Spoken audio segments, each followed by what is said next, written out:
Levítico capítulo 2. Amén. ¿Lo encontramos? ¿Listo? Bueno, hoy le voy a hablar de un mensaje al que le he puesto por título: requisitos de una buena ofrenda. Requisitos de una buena ofrenda. ¿Cuántos aquí alguna vez hemos dado una ofrenda al Señor? ¿Nada más ustedes tres? Los que respondieron. ¿Cuántos hemos dado una ofrenda al Señor? Aclaro que cuando digo ofrenda no me refiero a dinero, ¿cierto? Hay muchas clases de ofrenda que podemos dar al Señor. Así que ¿cuántos hemos dado alguna ofrenda al Señor? Yo creo que todos. Pero hoy quiero que tomemos como base este pasaje de Levítico y que desmenucemos un poquito desde el Antiguo Testamento por qué se daban ofrendas, cuál era el propósito de las ofrendas y sobre todo con qué requisitos se deberían dar para el Señor para que sean agradables delante de Dios. Ojo con esto que le voy a decir. Estoy leyendo en Levítico, que es un libro de la ley, es el tercer libro de la ley de Moisés, y al leerlo usted se va a dar cuenta que hay unos rituales, unas costumbres para presentar las ofrendas a Dios.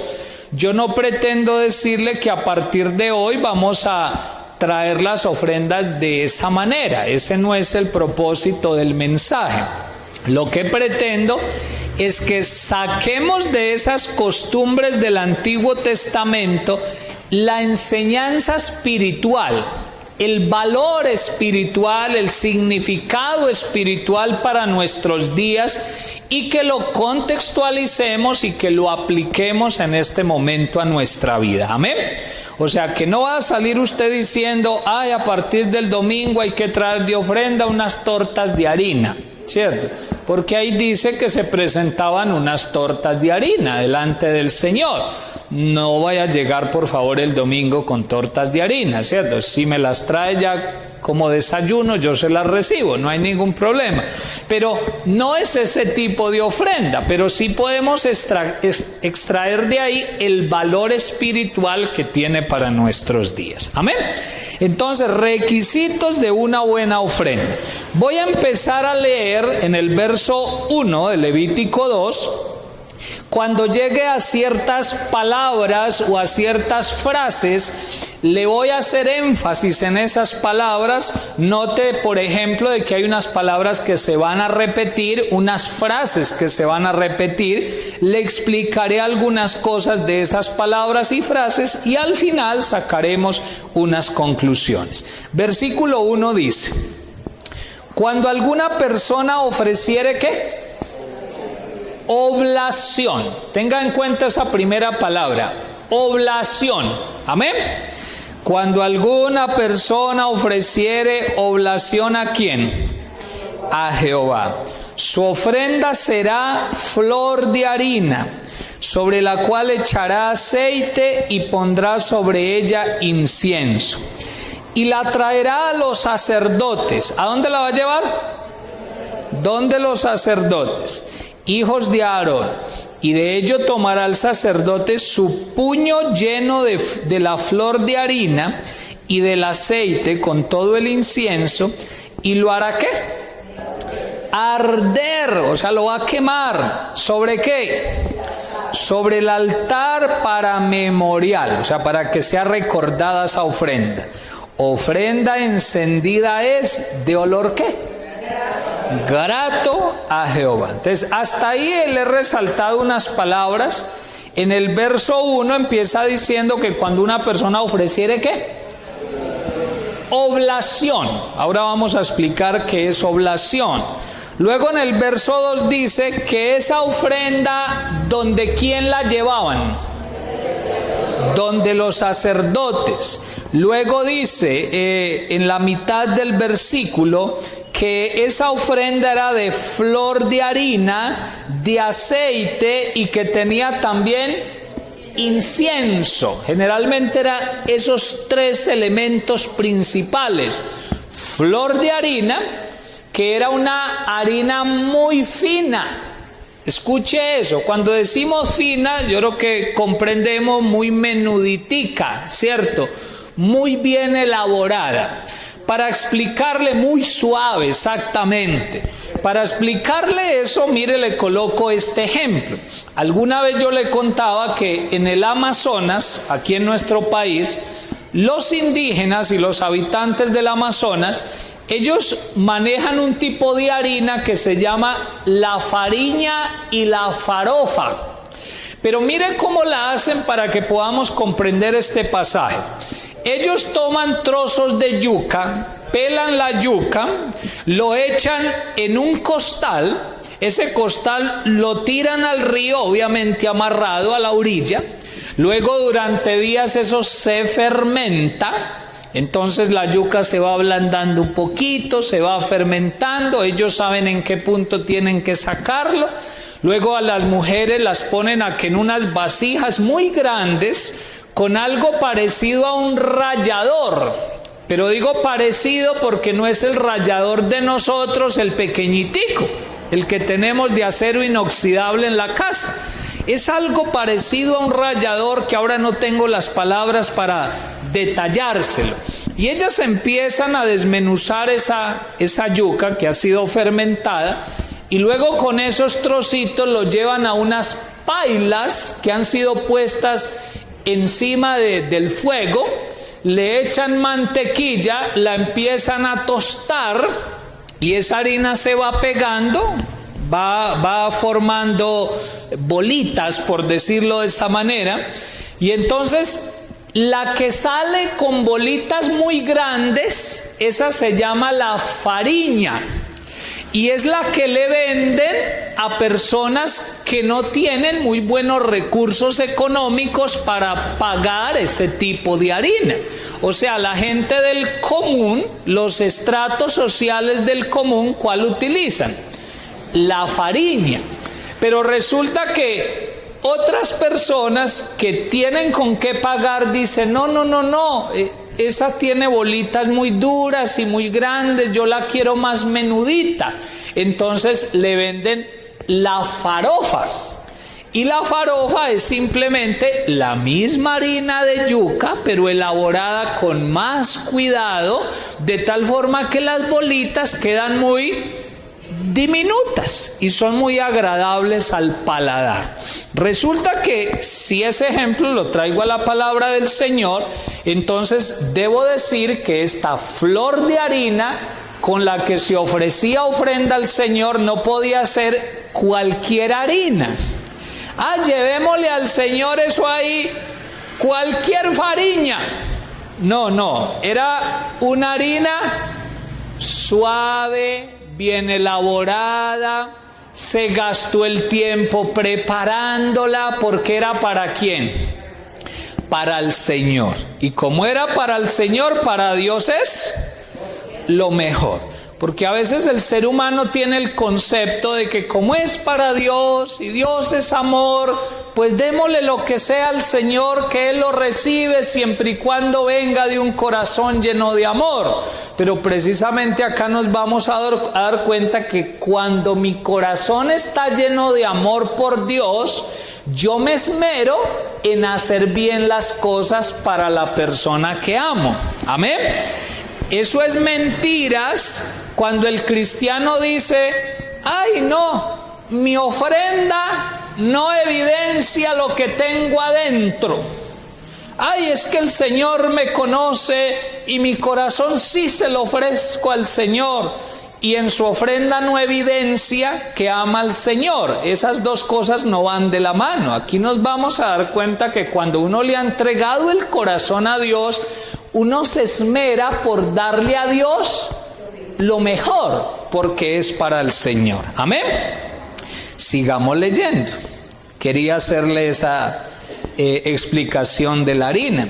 Luego dice que esa ofrenda tenía que arder sobre el altar, tenía que ser quemada, que al ser quemada era una ofrenda para memorial, o sea, para ser recordada, y al final del verso 2 dice que ¿qué salía de ahí? Olor grato, olor agradable delante del Señor. Por eso le echaban ¿qué? Incienso, para que al quemarla oliera rico, oliera delicioso. ¿Porque era para quién? Para el Señor. Versículo 3. Y lo que resta de la ofrenda será de Aarón y de sus hijos. Ojo, ¿de quién? Porque acuérdese que la persona traía la ofrenda de lo que ahí dijo, de flor de harina, de aceite y de incienso. Y no toda la quemaban. Si se fijó que era lo que decía, ¿cuánto tomaban de esa ofrenda? Un puño. Y eso era lo que quemaban encima del altar. Pero lo que sobraba era ¿para quién? Para los sacerdotes. Y mire lo que dice, verso 3 otra vez. Lo que resta de la ofrenda será de Aarón y de sus hijos. Y mire la frase que sigue. Es cosa santísima de las ofrendas que se queman para Jehová. Míreme acá si es tan amable.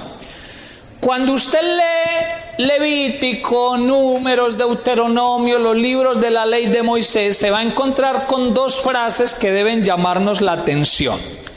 Una es cuando dice, es ofrenda santa para Dios.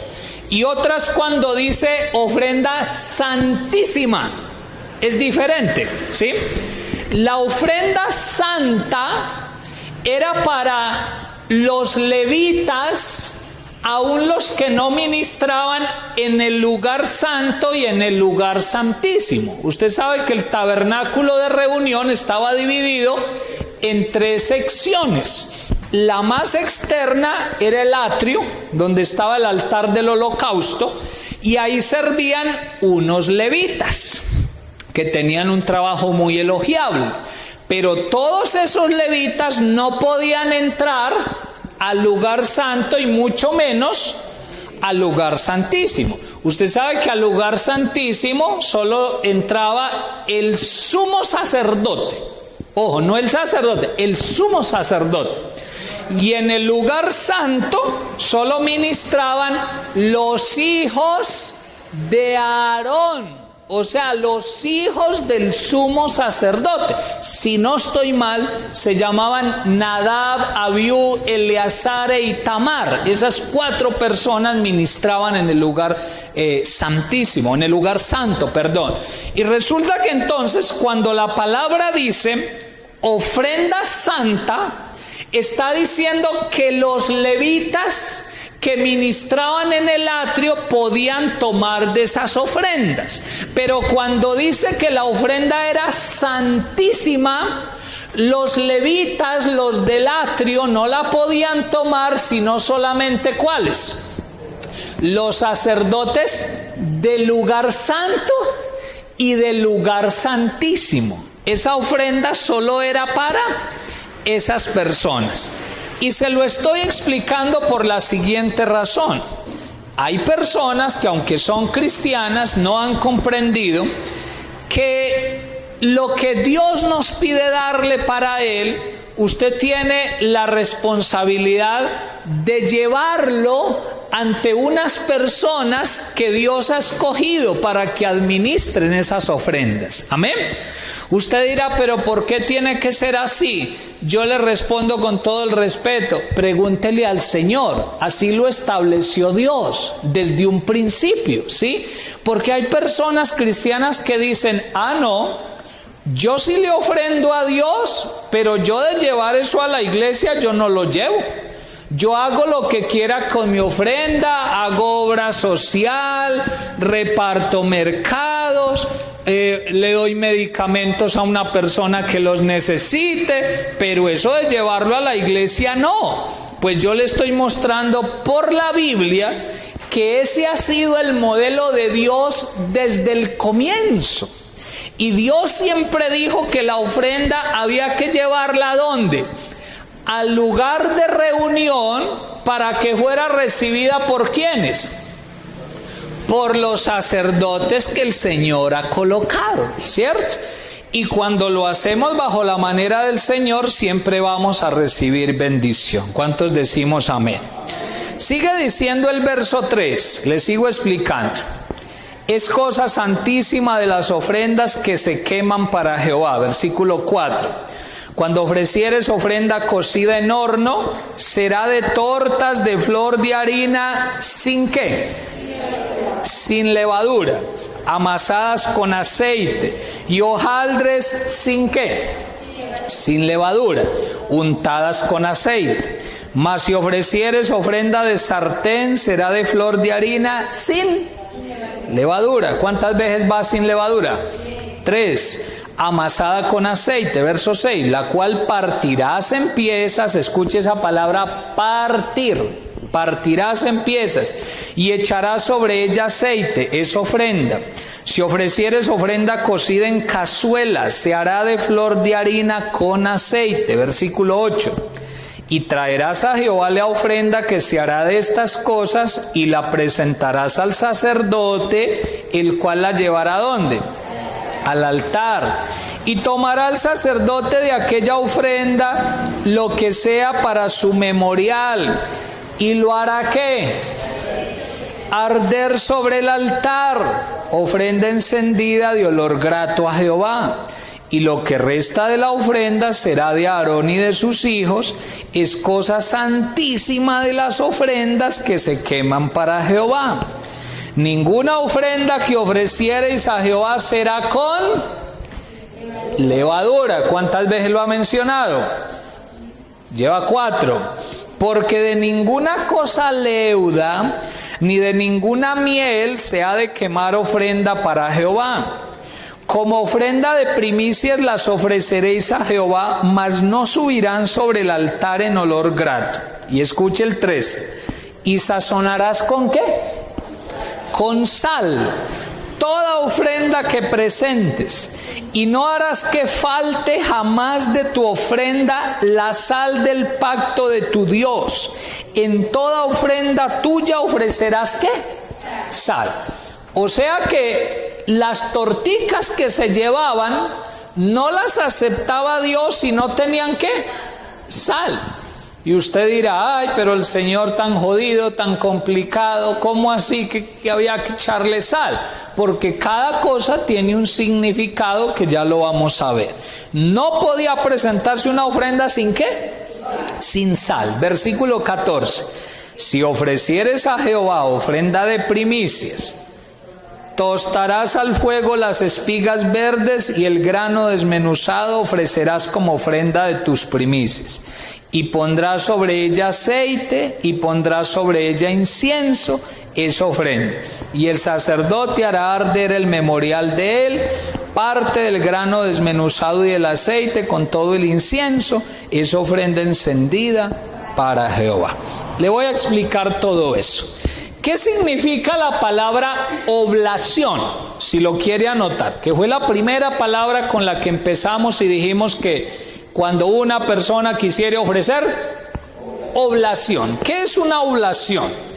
Es un ofrecimiento, una ofrenda o sacrificio que se hace a una divinidad.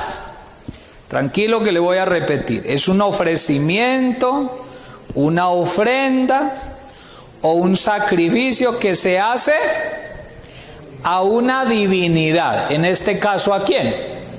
A Dios.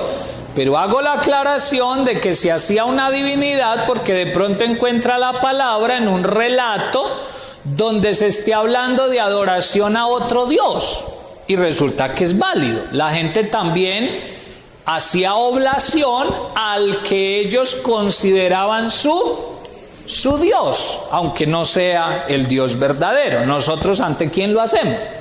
Ante Dios. Escuche este dato que nos puede interesar para explicar el pasaje. Antiguamente, o sea, desde el comienzo de los tiempos, la oblación era la ofrenda de un don o regalo, pero perceptible por los sentidos. Es bueno que anote eso, se lo voy a repetir. En la antigüedad, La gente creía que la ofrenda tenía que ser un don o un regalo, pero perceptible ¿a qué?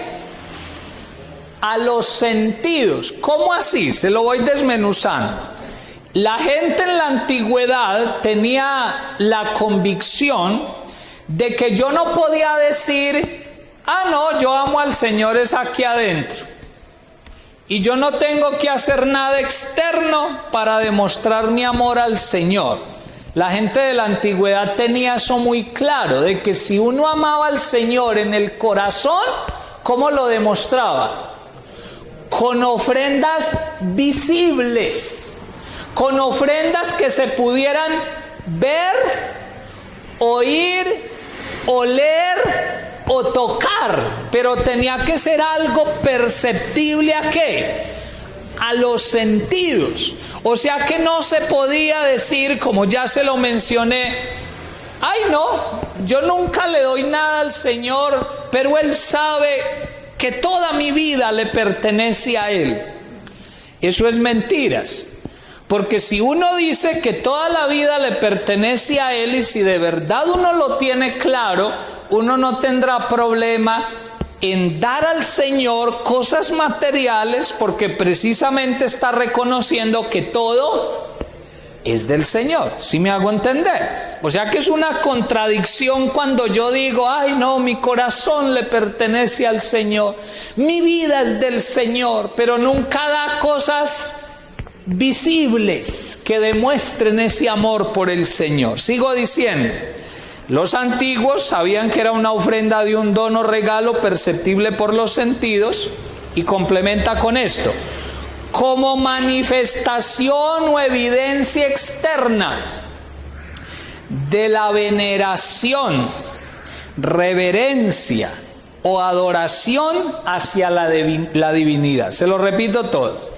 Los antiguos creían o sabían que la oblación era la ofrenda de un don o regalo perceptible por los sentidos, como manifestación o evidencia externa de la veneración, reverencia, adoración hacia la divinidad. Y esto es fácil de comprender. Mamás, hablo a las mamás. ¿Usted creería si un hijo, después de que se va de casa y se casó y empezó a tener su hogar, y le dice, mamá, usted es la mejor mamá, ay, usted después de mi esposa es la mejor mujer del mundo, la amo, por usted doy la vida, pero nunca se manifiesta con nada? ¿Usted le creería? Si en su cumpleaños no le da nada, si el Día del Amor y la Amistad no le da nada, si en diciembre no se gasta un pedacito del sueldo para honrarla con algo visible, si no le ayuda para sus cosas personales, ¿usted le creería? Está claro que no. Aunque ese hijo venga y le diga, ay mamá, no, yo por usted, mejor dicho, hago lo que sea, usted no le cree, porque es que la honra que yo le doy a alguien en mi corazón debe estar evidenciada y probada con cosas externas, con cosas que se puedan ver, con cosas que se puedan oler, oír o palpar. Amén. Yo sé que ahí vamos entendiendo la idea de esto. Aunque también la oblación puede contener o tener connotaciones más espirituales y abstractas. O sea, no es malo decir que mi corazón le pertenece a Dios. No es malo decir que le ofrendo mi corazón a Dios. No es malo decir que mi mente está ofrecida al Señor, que mis fuerzas, que mi tiempo, cosas que no son tan medibles, tan tangibles, que no se pueden tocar. No es malo decir que eso le pertenece a Dios, pero siempre con la convicción de que lo interno se tiene que reflejar con lo externo. Deje ahí en puntos suspensivos y le ruego que se vaya a dos historias de la Biblia rapidito para que podamos entender esto. Génesis capítulo 15. No pierda Levítico, por favor, porque ahora de pronto lo necesitamos. Génesis 15. Génesis 15, el versículo 5. Y es la historia de cuando Dios le promete a Abraham que va a tener un hijo. Yo creo que no hay que leer toda la historia porque la conocemos, ¿cierto que sí? Cuando Dios le dice, haré de tu descendencia como ¿qué? Como las estrellas del cielo, como la arena del mar. Mire lo que pasa en esa historia, Génesis 15, 5. Y lo llevó fuera y le dijo, déjeme leer a mí si es tan amable, qué pena, pues yo les digo cuando me acompañan en la lectura, gracias. Y lo llevó fuera y le dijo, mira ahora los cielos y cuenta las estrellas si las puedes contar. Ahí está hablando Dios con Abraham. Y le dijo, así será ¿qué? Tu descendencia. Y creyó a Jehová. ¿Quién creyó? Abraham. Y le fue contado por justicia. Y le dijo, mire lo que le dice Dios, yo soy Jehová que te saqué de Ur de los Caldeos para darte a heredar esta tierra. Y él respondió, ¿quién fue el que respondió? Abraham, que en ese momento se llamaba Abraham todavía. Mire lo que le dice, Señor Jehová, ¿en qué conoceré que la he de heredar? O sea, le está preguntando, ¿qué prueba, qué evidencia tengo de que la promesa que usted me está haciendo se va a cumplir? Entonces mire lo que le dice Dios a Abraham, versículo 9. Y le dijo, tráeme, escuche esa palabra, tráeme. O sea, le está pidiendo ¿qué? Una ofrenda. Le está pidiendo una ofrenda. Tráeme, y mire lo que le pide. Una becerra de 3 años. Y una cabra de 3 años, y un carnero de 3 años, una tórtola también, y un palomino. Hagamos el siguiente ejercicio, cuantifique eso en pesos. ¿Esa ofrenda valía o no valía? Era costosa lo que está pidiendo, porque es que no le está pidiendo un becerro de peluche. No, le está pidiendo una becerra de verdad, una cabra de verdad, un carnero de verdad, una tórtola y un palomino. ¿Cuántos animalitos? 5, creo que 5. Y dice versículo 10, y tomó él todo esto, ¿y qué hizo? ¿Qué hizo en el verso 10 Abraham con esos animalitos? Los partió por la mitad, o sea, los mató, hizo un sacrificio y puso cada mitad una enfrente de la otra, mas no partió ¿qué? Las aves. Si usted quiere luego conocer toda la historia en casa lo puede leer, pero se lo leí hasta allí por lo siguiente. Dios le dice a Abraham que le traiga una ofrenda. Pero Abraham tenía tan claro lo que significaba una oblación, que era entregar una ofrenda, un sacrificio a una divinidad, hacer algo externo que demostrara mi amor por ese ser divino, que él no se los trajo y pensaba por dentro, ahora me los llevo otra vez, sino que ¿qué hizo? Los sacrificó como una ofrenda, como un sacrificio a ese Dios que le estaba dando una promesa. Y si quiere anote lo que le voy a decir que tiene que ver con esto. La ofrenda se vuelve sacrificio cuando experimenta una transformación. Anótelo así, ya lo explicamos. La ofrenda se vuelve sacrificio cuando experimenta una transformación. Es decir, hagamos lo que yo a veces le digo, hagamos la película en la mente. Está hablando Dios con Abraham. Abraham dice, bueno, ¿cuál es la prueba de que voy a recibir esa promesa? Y Dios, ¿qué es lo que le dice? Tráeme. ¿Qué le pidió? Unos animales. Entonces, yo lo imagino de la siguiente manera. Acuérdese que Abraham era humano también. Abraham se va para el corral de los animales y va caminando y pensando, oiga, una becerra, ¿cuánto me vale esa becerra? Y fuera de eso también una cabra. Y no se conformó con eso el Señor, sino que también pidió un cordero y la tórtola y el palomino, 5 animalitos.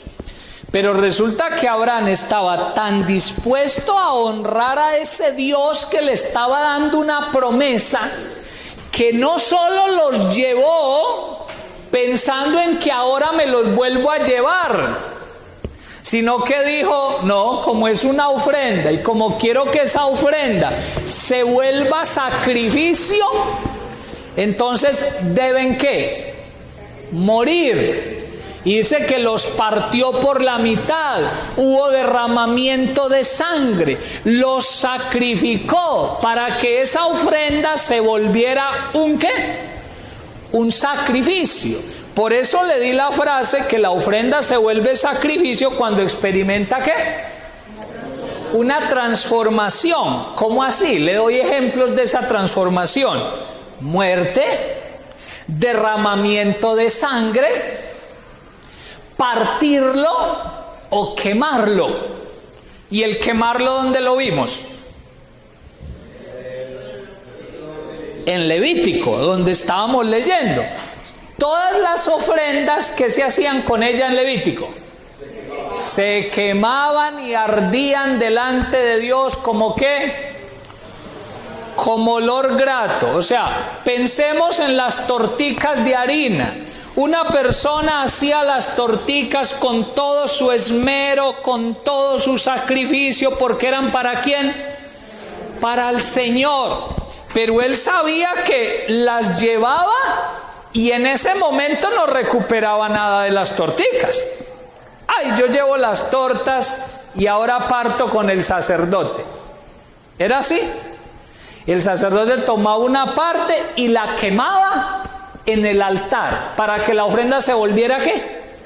Sacrificio, para que experimentara una transformación. Y el resto de la ofrenda, ¿quién se la llevaba? El sacerdote. La persona, humanamente hablando, ¿cómo salía?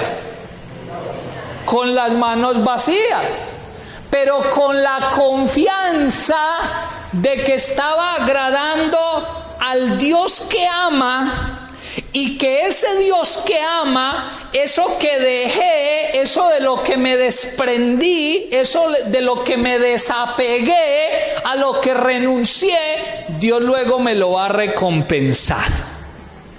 ¿Estamos interpretando correctamente lo que estoy hablando? Cuando usted y yo damos algo para Dios, uno no debe ir con el pensamiento de, bueno, Dios, yo llevo esto, pero rapidito ahorita me responde.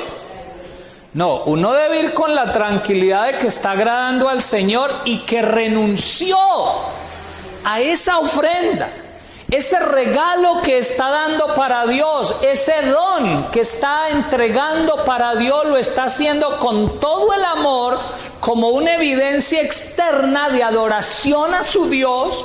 En el mismo momento no se le devuelve, pero usted tiene la convicción, la seguridad de que lo hizo para el Señor, que su Dios le vio, que su Dios se lo tuvo en cuenta y que un día le va a recompensar. ¿Cuántos damos ofrendas con ese sentido en nuestro corazón? Y Abraham lo tenía claro. Por eso le dije, piensen cuánto valían los animalitos.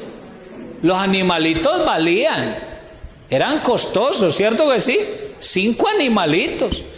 Pero él los llevó ante el Señor, ¿y qué hizo? Dijo, yo sacrifico. Y escuche esto que voy a decir. Por eso más adelante, cuando usted se da cuenta, Génesis 20 o 22, no recuerdo exactamente, cuando Dios le pide sacrificar su hijo, ¿por qué fue capaz de hacerlo? Porque es que la Biblia nos muestra que Abraham estaba enseñado a desprenderse, a renunciar. Me estoy haciendo entender con lo que estoy diciendo en esta noche. Para él no era tan difícil porque él estaba enseñado a agradar a su Dios de esa manera. Y cuando Dios le pide a Isaac, yo no veo un Abraham que le dice: Dios, ¿y para qué quieres a mi hijo si tú sabes que te amo? Señor, tú lo sabes todo. Tú sabes que dentro de mi corazón yo te amo. Pero resulta que ese pasaje de Génesis que habla del sacrificio de Isaac empieza diciendo: y probó Dios a Abraham. ¿Qué le estaba probando? ¿Qué tanto amor tenía por Dios al punto que era capaz de desprenderse de lo que le tocara? Entonces mi pregunta es: ¿hasta dónde estamos dispuestos a desprendernos? ¿Sí? Cuando tú sientes ofrendar algo para el Señor y ahí mismo viene el flechazo de la razón, de la lógica, y le dice: ay, no, eso es mucho. No, se le está yendo la mano. Pero resulta que usted lo hace con todo su amor, se desprende porque quiere entregar una oblación, una ofrenda, ofrecer un sacrificio. Y cuando usted entrega esa ofrenda, usted mata la ofrenda. ¿Comprende la frase? No en el sentido de que la destruya, sino que dentro de su corazón usted la mata. ¿Cómo? Renunciando a ella.